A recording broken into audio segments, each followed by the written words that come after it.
friends. I'm Marcy. And I'm Chuck. Say, Marcy, do you happen to need any advice today? I don't think so. Why do you ask? Well, I've been giving pretty good advice lately. Like when my mom couldn't find her glasses, I said she should think about the last time she wore them. And it worked? Oh yeah, she found them on top of the book she's been reading. And then when my dad said he was hungry, I reminded him that there was leftover spaghetti in the fridge. Wow. You have been giving good advice lately. Sounds like your parents were right to listen to you. But not all advice is good, huh? Oh, you mean like the time I told my mom I should have ice cream for dinner? Yeah, that doesn't sound like a great idea. You know, there's a real-life story in the Bible about taking advice. Ooh, is it good advice or bad advice? Well, let's find out. King David ruled over Israel for many years. Then his son Solomon became king. He led the Israelites for a long time. He had great wisdom. What's wisdom? Wisdom is knowledge and understanding that comes from God. Wow, that's a good thing. That's a great thing. While Solomon was king, the people worked very hard for him. After Solomon, his son Rehoboam was the next king. Did he have wisdom too? Let me tell you what happened, and then you tell me if he had wisdom. Okay. When Rehoboam became the king, people didn't want to work so hard anymore. And some people told him that his dad actually made them work too hard. Oh, they wanted Rehoboam to make their work easier. Right.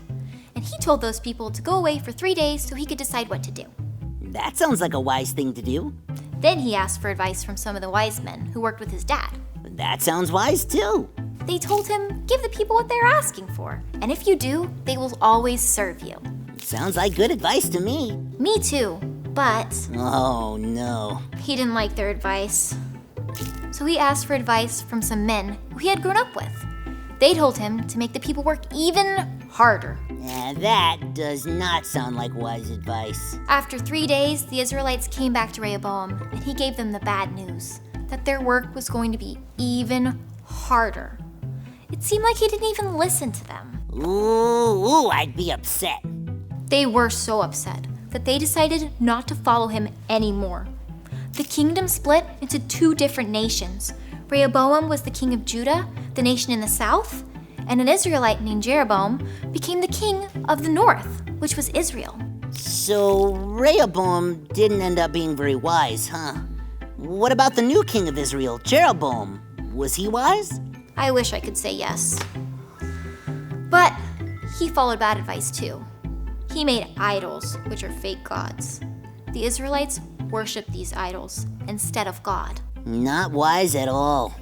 God wanted Israel to be one nation, one group of people. He wanted Rehoboam and Jeroboam to lead his people closer to him. Well, it was wise to ask for advice. But it was unwise to follow bad advice.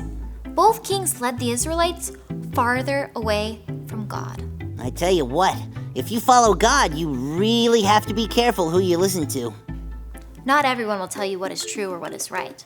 But there is one who will always lead us to what is true. God! That's right! We can follow God. He can help us make the wise choice.